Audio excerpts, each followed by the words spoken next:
చేయడం జరిగింది. సో దానికి ప్రత్యేకంగా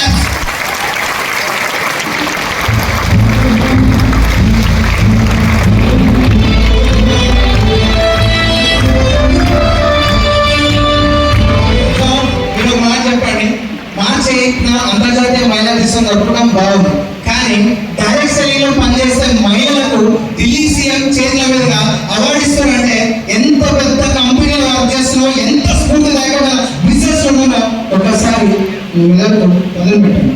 ఓకేనా? Right. So I give you the mic. So much కొత్త వాళ్ళందరికీ హార్ట్లీ వెల్కమ్.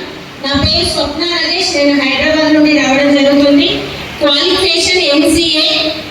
సో బాగా చదువుకుంటే మంచి జాబ్ వస్తుంది, మంచి జాబ్ వస్తే మంచి జీతం వస్తుంది, హ్యాపీగా మంచి లైఫ్ లీడ్ చేయొచ్చు అనుకొని చదవాలనే ఆలోచనతో చిన్నప్పటి నుండి బాగా చదివితే జాబ్ చేయలేకపోయినా, సాఫ్ట్వేర్ జాబ్కి వెళ్ళలేకపోయినా, గవర్నమెంట్ జాబ్ అనేది ఇండియాలో ది బెస్ట్ జాబ్గా గవర్నమెంట్ జాబ్ కోసం ట్రై చేసిన నా అదృష్టం కొద్దీ గవర్నమెంట్ జాబ్ కూడా రాలేదు. అదృష్టమా కాదా? సో గవర్నమెంట్ జాబ్ కూడా రాలేదు. సో లైఫ్ ఇలాగే పోతే మరి మనం ఎప్పుడు పని చేసేది?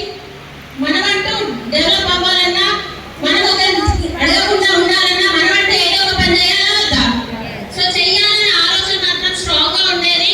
సో అట్లా వెళ్తున్న తరుణంలో స్కూల్లో టీచర్గా నా జర్నీ స్టార్ట్ చేసిన.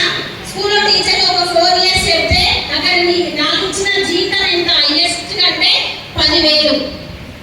ఎంత? ఒకసారి చెప్పారా? ఒక్కసారి.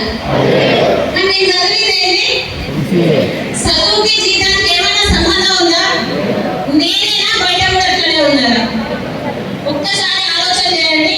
వాళ్ళు చదివిన చదువులకి వాళ్ళు చేసే పనికి సంబంధమే ఉండట్లేదు. ఒక నా లైఫ్ కూడా అట్లనే తయారయ్యింది. ఇది కాదు కదా నేను అనుకున్నది, నా లైఫ్ ఇది కాదు కదా. MCA చదివినందుకు మంచి ప్రొఫెషనల్ లైఫ్ లీడ్ చేయాలని. సో లైఫ్ లాస్ట్ వస్తే ఒక టీచర్గా 10,000 జీతానికి చేయడం జరుగుతుంది. సో ఇది కాదు, ఇంకా ఏదైనా చేయాలి. జాబ్ చేస్తే ఒక కింద ఎప్పుడు బానిస వరకే, మన లైఫ్ అయితే ఏమీ మారదు. సో జాబ్ కాదు, బిజినెస్ చేయాలనే ఆలోచనతోటి చిన్న